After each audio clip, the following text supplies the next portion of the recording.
तुम भी जागो और जगाओ, नशे की लत को दूर भगाओ। तुम भी जागो और जगाओ, नशे की लत को दूर भगाओ।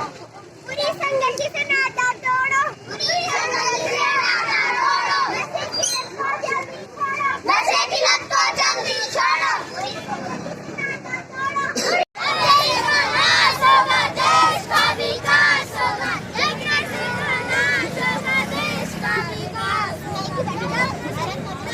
आपने ये कदम उठाया स्कूल के साथ मिल कर के, है ना, बच्चों ने इसमें सहयोग किया, स्कूल प्रबंधन ने सहयोग किया, तो ऐसे ही क्या कार्यक्रम, चाहे वो नुक्कड़ नाटक हों, दूसरे कुछ गीतों के द्वारा हों, ऐसे ही मतलब कुछ जागरूकता कार्यक्रम क्या सभी स्कूलों को चलानी चाहिए? क्योंकि आजकल ये समस्या बहुत बढ़ गई है, नशे की तरफ बच्चे जो हैं वो बहुत खींच रहे हैं, मतलब तो क्या ऐसा लगातार होते रहना चाहिए? बिल्कुल, आपने बिल्कुल सही कहा, क्योंकि हमने अभी पहले नवयुग स्कूल के जो प्रधानाचार्य हैं और उनके जो प्रबंधक हैं उनसे भी बात की थी कि हमें बच्चों का अगर सहयोग मिलेगा तो बच्चों के मुखारबिंद से जो चीज़ निकलती है वो सीधे दिल तक पहुंचती है। क्योंकि अगर हम उम्र को कोई चीज़ समझाएंगे तो वो शायद उसको अन्यथा ले ले, लेकिन बच्चे जब उस संदेश को आप तक पहुंचाते हैं तो कुछ आप ना चाहते हुए भी उस चीज़ को सुनने पर मजबूर हो जाते हैं।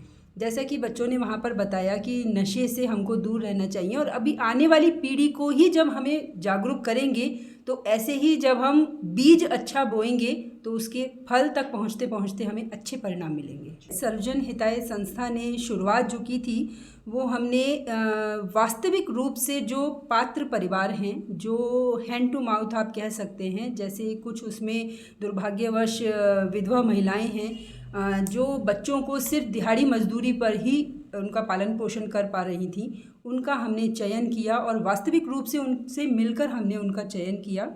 और उसमें कुछ अनाथ बच्चे भी हैं, कुछ उसमें इस तरह के हमें महिलाएं मिली कि जैसे एक जाखड़ीदार का हमने केस लिया, उसमें वो जो हमारी बहन है उसके पैरों में इतनी परेशानी है कि वो दिहाड़ी मजदूरी भी नहीं कर सकती। तो हमें उस केस को लिया, हमारी संस्था ने उसको मदद कर रहे हैं।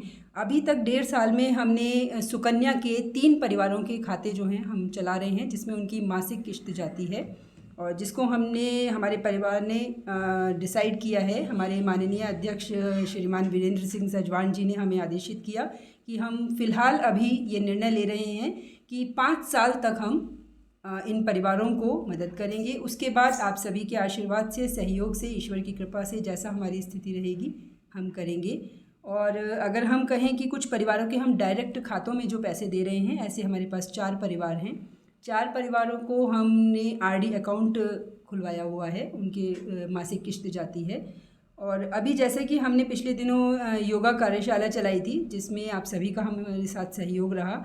और उसके अलावा अभी हमारी एक्टिविटी क्लासेस चलती रहती हैं। आने वाले समय की अगर हम बात करें तो हम अभी यहाँ सिलोगी गांव में एक कोचिंग सेंटर की स्टार्ट करने वाले हैं, जिसमें कि हम ज़रूरतमंद परिवारों के बच्चों को एक्स्ट्रा क्लासेस यानी कि ट्यूशन्स पढ़ाने का काम करेंगे, और जिसमें जो शिक्षक रहेगा वो भी हम ज़रूरतमंद परिवार से ही चयनित करेंगे, जिसको हम मानदेय रूप में कुछ धनराशि वितरित करवाएंगे। देखा आजकल क्या बढ़ रही हो कि जो माता पिता को जो गैप छा बच्चों दखड़ी बहुत ज़्यादा बढ़ने लगी छा, वह का बहुत ज़्यादा रीज़न छा न सोशल प्रेशर छा कि पहले हम तक इतना चीज़ों की ज़रूरत नहीं बनती, पर आज हम तक गाड़ी भी चंदो, घोड़ा भी चंदो, सब कुछ चंदो। तो वह की वजह से लोग अपना काम धंधों पर ज़्यादा लगे ताकि अपनी जो ज़रूरत छा न पूरी कर सकूँ। लेकिन एक चीज़ हम बोलने लगे हैं कि हम तो अपने बच्चों ते भी देखनी कि वो कख जानन क्या करदन और कख जान भी लगे तो सही जगह जान लगे।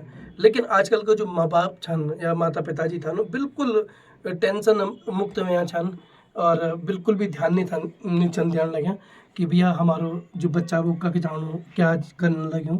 और जो गाइडेंस होंगे पहले बेटी होंगे कि जन शुरू बेटी अगर तुम एक चीज़ जान दें कि कोई मान अगर पौधा छा तो अगर वह के मतलब अगर वे पौधे थे तो मन अगर कह साइड मोड़ने तो पहली बेटी अगर तुम मोड़ सकते हैं, बाद में अगर वो कठोर हो जाए पहली बेटी दिशा ध्यान पड़ जाता है। पहली बेटी में दिशा, तो बाद में एक बार कठोर होने के बाद तो मैं पर कुछ नहीं कर सकता।